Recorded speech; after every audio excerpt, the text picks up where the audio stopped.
प्राचीन काल में एक महान तपस्वी थे जिनका नाम महर्षि दधीचि था।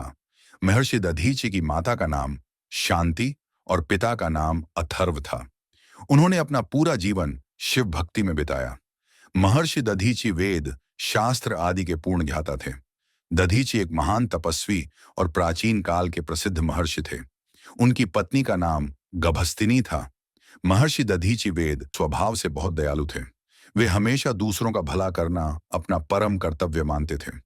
यहाँ तक कि जिस जंगल में वे रहते थे, वहां के पशु पक्षी भी उनके व्यवहार से संतुष्ट रहते थे। उनका आश्रम गंगा के तट पर था। महर्षि दधीचि के आश्रम में जो भी अतिथि आता था, महर्षि स्वयं और उनकी पत्नी उस अतिथि की पूरी श्रद्धा से सेवा करते थे। वैसे तो भारतीय इतिहास में बहुत से दानवीर हुए हैं, लेकिन केवल महर्षि दधीचि ने ही मानव जाति के कल्याण के लिए अपनी अस्थियां दान की थीं। कहते हैं कि एक बार वृत्रासुर नामक राक्षस ने इंद्रलोक पर अधिकार कर लिया और इंद्र समेत देवताओं को देवलोक से निकाल दिया। सभी देवता अपनी समस्या लेकर ब्रह्मा, विष्णु और महेश के पास गए, लेकिन कोई भी उनकी समस्या का समाधान नहीं कर सका। बाद में ब्रह्मा जी ने देवताओं को एक उपाय बताया कि पृथ्वी पर दधीचि नामक एक महर्षि रहते हैं। यदि वे अपनी अस्थियां दान कर दें तो उन हड्डियों से वज्र बनाया जाए। महर्षि दधीचि की अस्थियों में ही वह ब्रह्मतेज है जिससे वृत्रासुर राक्षस का वध किया जा सकता है। इसके अलावा कोई दूसरा उपाय नहीं है। देवराज इंद्र महर्षि दधीचि के पास नहीं जाना चाहते थे, क्योंकि एक बार इंद्र ने दधीचि का अपमान किया था। दैत्य वृत्रासुर के अत्याचार देवलोक पर दिन प्रतिदिन बढ़ते जा रहे थे। अंत में देवराज इंद्र को इंद्रलोक की रक्षा और देवताओं के कल्याण तथा अपने सिंहासन को बचाने के लिए देवताओं के साथ महर्षि दधीचि की शरण लेनी पड़ी। महर्षि दधीचि ने इंद्र को पूरा सम्मान दिया और आश्रम में आने का कारण पूछा।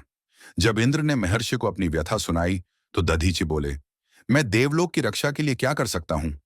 देवताओं ने उन्हें ब्रह्मा, विष्णु और महेश के वचन बताए और अपनी अस्थियों का दान मांगा। महर्षि दधीचि ने बिना किसी हिचकिचाहट के अपनी अस्थियों का दान करना स्वीकार कर लिया। उन्होंने समाधि ली और अपना शरीर त्याग दिया।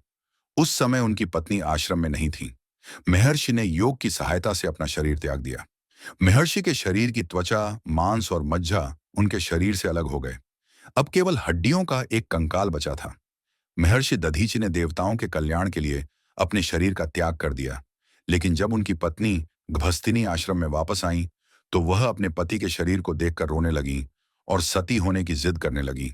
तब देवताओं ने उसे मना करने का प्रयास किया, क्योंकि वह गर्भवती थी, लेकिन गभस्तिनी नहीं मानी। तब सभी ने उससे अनुरोध किया कि वह अपना गर्भ देवताओं को सौंप दे। गभस्तिनी इस बात के लिए राजी हो गई और अपना गर्भ देवताओं को सौंपकर स्वयं सती हो गई। गभस्तिनी के गर्भ को बचाने के लिए देवताओं ने उसके पालन पोषण का दायित्व पीपल को सौंप दिया।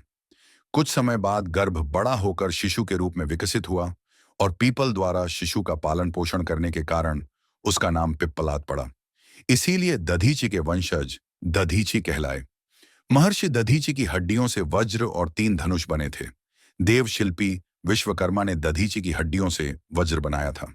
इस वज्र से इंद्र ने वृत्रासुर का वध किया था। माना जाता है कि गांडीव, पिनाक और सारंग भी महर्षि की अस्थियों से बना था।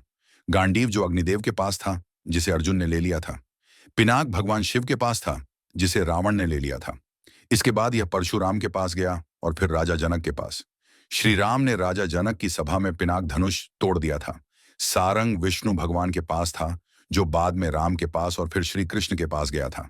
दोस्तों, इस प्रकार ने महर्षि दधीचि ने मानव कल्याण के लिए अपनी अस्थियां दान कर दिया।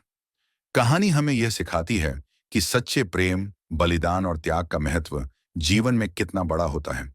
यह हमें यह भी बताती है कि हमें अपनी शक्तियों और संसाधनों का उपयोग न केवल अपने लिए बल्कि दूसरों की भलाई के लिए भी करना चाहिए। दोस्तों, अगर आपको मेरी यह कहानी पसंद आई तो हमें सपोर्ट करने के लिए लाइक, सब्सक्राइब और कमेंट जरूर करें। धन्यवाद।